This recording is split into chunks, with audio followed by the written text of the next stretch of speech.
ধুবড়ী পুলিশের এক কনস্টেবলের বিরুদ্ধে কর্তব্যরত নিরাপত্তা রক্ষীর উপরে আক্রমণের অভিযোগ উঠেছে।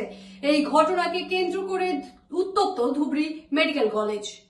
আবারও ধুবড়ীর পুলিশের নাক কান কাটল কনস্টেবল আদিল খন্দকার। ধুবড়ী পুলিশ আটক করল এক পুলিশকে। দিন দুপুরে পুলিশের রূপে গুন্ডাগিরি কনস্টেবল আদিল খন্দকারের। ধুবড়ী মেডিকেল কলেজে কর্তব্যরত নিরাপত্তা রক্ষী নাইম আহমেদকে আক্রমণ করে আহত করাকে কেন্দ্র করে উত্তপ্ত ধুবড়ী মেডিকেল কলেজ। মেডিকেল কলেজের ভেতরে একটি অনুমতিপত্র দিয়ে দুজনকে ঢুকতে দেওয়ায় বাধা প্রদান করাকে কেন্দ্র করেই নিরাপত্তা রক্ষীকে আক্রমণ করার অভিযোগ। মেডিকেল কলেজের বাইরের চত্বরে নিরাপত্তা রক্ষীদের উচিত শাস্তির দাবিতে প্রতিবাদ সাব্যস্ত করা হয়। ইতিমধ্যে ঘটনাস্থলে কলেজ নগর পুলিশ উপস্থিত হয়ে কনস্টেবল আদিল হোসেনকে আটক করে থানায় নিয়ে যায়। সমস্ত ঘটনা সম্পর্কে মেডিকেল কলেজ কর্তৃপক্ষ কনস্টেবলের বিরুদ্ধে এজাহার দাখিল করেছে বলে জানা গেছে। এখন প্রশ্ন হচ্ছে, রক্ষকে যদি ভক্ষক হয়, তবে পুলিশ কনস্টেবলের হাতে যদি নিরাপত্তা রক্ষী সুরক্ষিত নয়, তবে সাধারণ জনগণের কি অবস্থা হবে?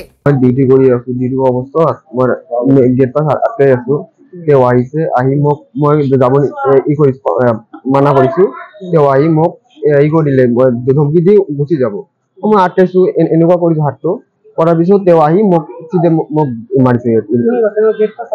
গেট পাছ কাৰণে মই আটকাইছো আছিল, তাৰমানে পুলিচটো আহি গেট পাছটো তাক দিছে। তাৰপিছত এটা মানুহ ৰাস্তা আছে, তাৰ কাৰণে মই কৈছো অলপ পিছত যাওঁ, ডক্টৰ আমাৰে পিছত তুমি যাৱা। মই এনে কৰিছো। অলৰেডি একজন ৰাস্তা তাতে আছে পেচেণ্ট এটেণ্ডেণ্ট। তাৰপিছত মই কৈছো, কোৱাৰ পিছত মোক আহি মোক আটকাইছো, আটকাইছো মোক আহি ইয়াতে মাৰিছে, গুচি মাৰিছে না। এজনো যাব দুদিন যাব গৈছে। পুলিচে পুলিচে আটকাও নাই, মই গৈছে, তেওঁ দেখিলে জেগাৰ পিছত আহিছে। আৰু পিছত তেওঁ আৰু একজন পঠাব। মোৰ অৱস্থাটো মই ইয়াৰ পৰা গোটেই দেখি আছো, মাথাটো পুৰা বিষাই আছে, মই তুলিব নোৱাৰো মাথা, ইমান হয়। নাইম আহমেদ। আৰক্ষীৰ নামটো ক'ব নোৱাৰো না। মোৰ 5টাৰ পৰা 8টালৈকে, 8টালৈকে।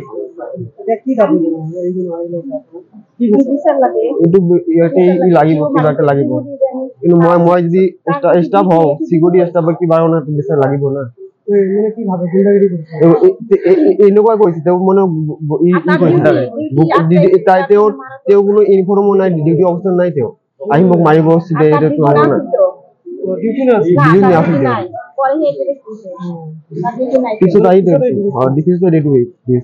তাৰমানে মই ফিমেলত ডিউটি কৰি আছো, মেলত ডিউটি কৰি আছিলে মেল মেডিচিনত।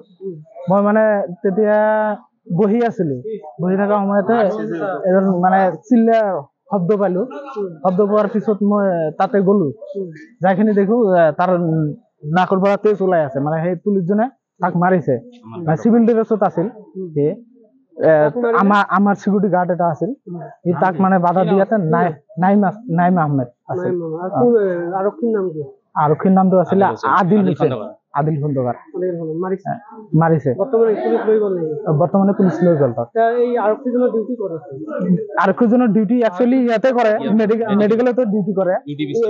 এতিয়া ডিউটি নাছিল, নথকা অৱস্থাতে আছিল, চিভিলতো আছিল।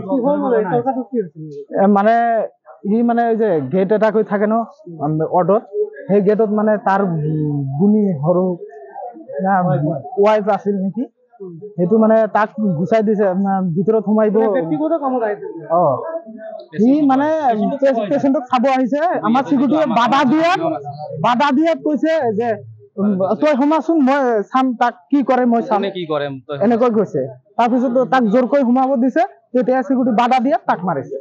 যে কোনো খবৰেৰ জন্য যোগাযোগ কৰুন 7099017330 এবং 7099017110 নম্বৰে।